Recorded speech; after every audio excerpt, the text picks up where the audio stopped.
A insulina normalmente está associada a algo ruim, como o ganho de peso e a formação de gordura.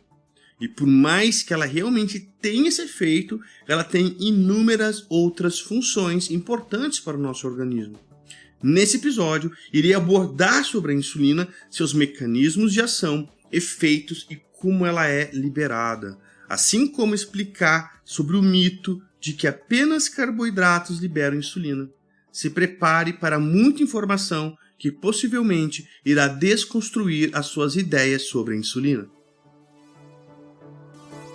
Eu sou o Lois Marcondes, o super nutricionista do Dicas Curtas, e semanalmente trago aqui nesse podcast várias dicas e informações para ajudar você a se alimentar melhor, melhorando assim sua saúde, estética e bem-estar. Então, para que você não perca nenhuma dica e fique atualizado com todas as informações que estarei compartilhando aqui, basta assinar o podcast e acompanhar todas as semanas o super nutricionista do Dicas Curtas. Quer entender qual a melhor maneira para se alimentar bem e cuidar de sua saúde?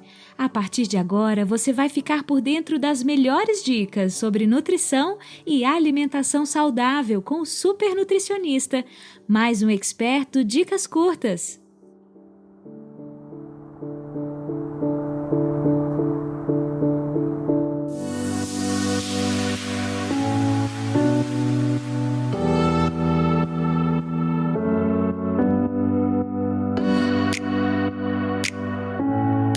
Quando se pensa em insulina, o que normalmente vem à nossa cabeça?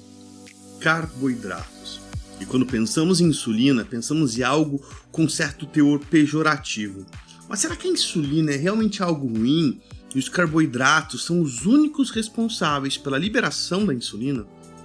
A insulina é um hormônio liberado pelas células beta do pâncreas e a liberação da insulina pelas células beta pancreáticas é responsiva aos nutrientes presentes na nossa corrente sanguínea. Quando consumimos carboidratos, a glicose aumenta na corrente sanguínea e as células beta pancreáticas respondem liberando a insulina, a qual pega essa glicose e transporta para dentro das nossas células. Ou seja, a insulina tem um papel fundamental para a manutenção da vida, transportar nutrientes para dentro das células. A insulina também tem um efeito em diversas outras áreas do corpo, incluindo a síntese dos lipídios e a regulação da atividade enzimática. Quando a glicose é adicional na circulação sanguínea, que é uma circunstância conhecida como hiperglicemia, a insulina faz o armazenamento da glicose em formato de glicogênio no fígado, no músculo e no tecido gorduroso em formato de triacilglicerol. Ah, viu, Lois? Aumentar a insulina aumenta a gordura. Mas espere um pouco, meu caro. É importante ressaltar que nem todo carboidrato vai diretamente se transformar em gordura. Precisamos deixar de crer nesse mito. Como acabei de falar, os carboidratos irão primeiramente serem armazenados nos nossos músculos e fígado. Em consequência disso, há menos insulina na circulação sanguínea e os níveis normais da glicemia são restaurados. A insulina estimula a síntese do glicogênio no fígado. Contudo, quando o fígado tiver sua capacidade de armazenamento de glicogênio estourada, um caminho alternativo será armazenar a glicose adicional no tecido adiposo. Na ausência da insulina, o corpo não pode utilizar a glicose como energia. Em consequência, a glicose permanece na circulação sanguínea e pode conduzir à hiperglicemia. E esta hiperglicemia crônica é caracterizada de diabetes mellitus e, se não tratada, é associada com as complicações severas, tais como dano ao sistema nervoso central, aos olhos, aos rins e às extremidades, podendo levar até a amputação. Em casos severos, a falta da insulina e uma capacidade reduzida de usar a glicose como uma fonte de energia podem conduzir à utilização do tecido adiposo como a única fonte de energia. A quebra da gordura pode liberar cetonas na circulação sanguínea, que pode conduzir a uma condição séria chamada de cetoacidose. Além da regulação da glicose, a insulina possui um papel em outras áreas do corpo. Ela pode estar envolvida no reparo do tecido muscular através do transporte dos aminoácidos ao tecido muscular, que é exigido para reparar o dano muscular e para aumentar o tamanho e a força. A insulina ajuda a controlar a síntese dos lipídios armazenados no tecido gorduroso, que são convertidos no que chamamos de triacilglicerol. Ela auxilia também no controle da excreção do sódio e do volume fluido na urina, além de aumentar as capacidades da memória e de aprendizagem no cérebro. Isso mesmo. Percebe agora que a insulina não é um vilão, mas sim fundamental para a manutenção do corpo humano? Muitas vezes pensamos apenas no papel que ela exerce na lipogênese, ou seja, na formação de gordura, quando a quantidade de glicose que penetra as células do fígado é maior do que pode ser armazenada sob a forma de glicogênio, ou do que pode ser utilizada para o metabolismo local dos hepatócitos, que são as células do fígado. A insulina promove a conversão de todo esse excesso de glicose em ácidos graxos, ou seja, em gorduras. Esses ácidos graxos são subsequentemente empacotados sob a forma de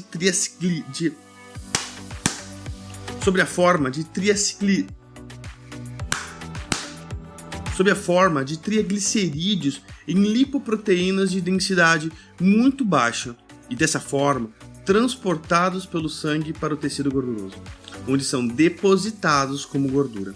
Ah, viu, Luiz? Ela faz gordura. Mas lembre-se, meu caro, isso só ocorre se as reservas de glicogênio muscular e do fígado estiverem extrapoladas. O que quero dizer é que se a sua dieta para emagrecimento, onde você irá comer menos do que gastar, se ela contiver carboidratos, mesmo eles liberando insulina, você não vai engordar, porque você está comendo menos calorias do que o corpo tem capacidade de gastar. É importante dizer, sabia que a insulina ela é poupadora de músculos? Isso mesmo, a insulina também ela inibe o que a gente chama de gliconeogênese, que é quando o seu corpo usa músculos e gorduras para a geração de glicose. Contudo, esse efeito, em parte, é causado por ação da insulina, que reduz a liberação de aminoácidos dos nossos músculos e de outros tecidos extrahepáticos e, por sua vez, a disponibilidade desses precursores necessários para a gliconeogênese. Uma curiosidade, você sabia que o cérebro é bastante diferente da maioria dos outros tecidos do organismo, em que a insulina apresenta pouco efeito na captação ou utilização da glicose? Ao contrário, a maioria das células neurais é permeável à glicose e pode utilizá-la sem a intermediação da insulina.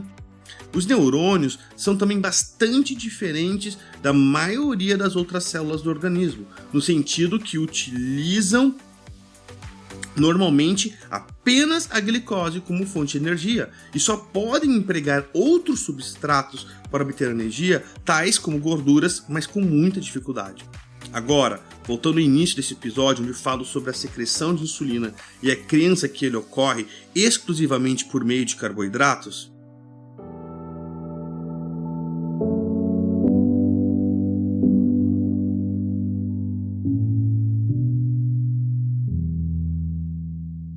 acreditava-se no passado que a secreção da insulina era controlada quase que completamente pela concentração da glicose no sangue.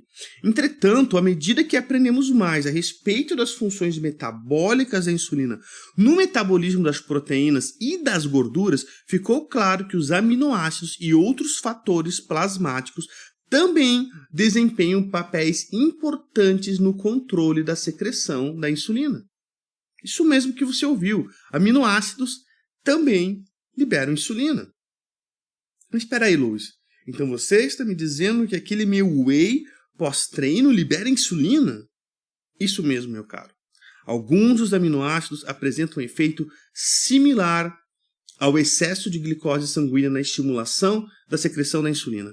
Os mais potentes entre eles são os aminoácidos arginina e a lisina.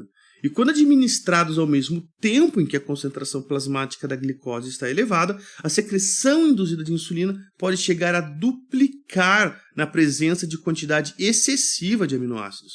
Assim, os aminoácidos potencializam intensamente o estímulo da glicose na secreção da insulina. Ou seja, comer alimentos fontes de proteína também irá liberar insulina e ainda o dobro se estiverem acompanhadas de carboidratos.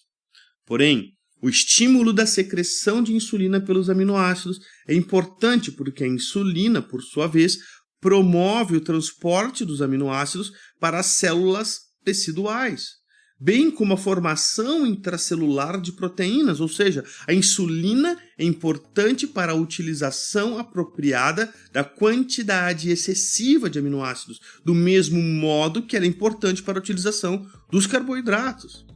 Ainda sobre a capacidade de liberação de insulina mediada pelas proteínas, um estudo publicado no The American Journal of Clinical Nutrition em 1997 mostrou que a proteína pode causar a mesma secreção de insulina que os carboidratos. E eu vou citar alguns exemplos. Carne e pão possuem uma resposta muito semelhante à insulina. Outro exemplo, peixe e arroz possuem uma resposta muito semelhante à insulina. E outro exemplo, ovos e massas possuem uma resposta muito semelhante à insulina. Um estudo publicado na Cambridge University Press em 2010 apontou que a proteína do soro do leite, o whey protein, tinha a maior resposta à insulina, maior até do que muitos carboidratos.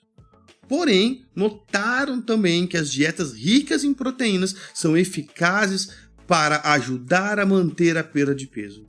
Outro estudo de 2016, publicado no The American Journal of Clinical Nutrition, mostrou que uma dieta cetogênica não era superior quando calorias e proteínas eram comparadas a uma dieta com baixo teor de gordura.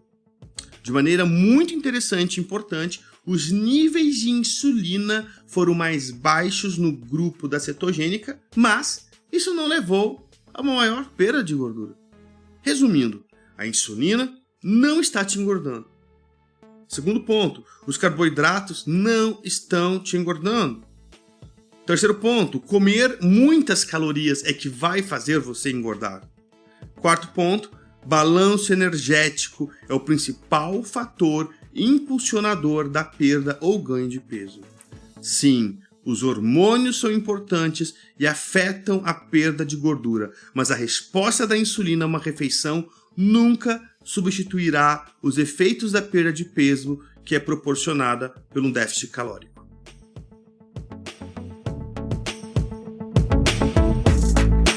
Espero que tenha gostado do episódio de hoje. Se você gostou, curta, comente e compartilhe o Dicas Curtas em suas redes sociais. E caso fique com alguma dúvida, me procura lá no grupo do Super Nutricionista do Dicas Curtas no Facebook, pois estarei à disposição para esclarecer todas elas. Assine e compartilhe esse podcast através do seu dispositivo Apple ou Android, sendo que você também pode encontrar o Super Nutricionista do Dicas Curtas no Spotify e no Deezer. Sabia que a partir de agora você também pode ajudar o Dicas Curtas a crescer ainda mais fazendo parte do grupo de apoiadores? Com incentivos a partir de R$1 por mês, você ajudará o Dicas Curtas a alcançar mais pessoas, incluir novos experts e, claro, ter acesso ao grupo de apoiadores no Facebook para receber conteúdos especiais e ter acesso a lives exclusivas para poder tirar suas dúvidas ao vivo com experts de sua preferência. Para ser um apoiador, basta acessar o site apoia.se/dicascurtas. O link vai estar disponível na descrição do episódio. Ficamos por aqui e até a próxima semana com mais uma dica do Super Nutricionista do Dicas Curtas. Até a próxima semana. Conheça os demais experts em nosso site dicascurtas.com.br. Dicas curtas, dicas rápidas e fáceis de consumir.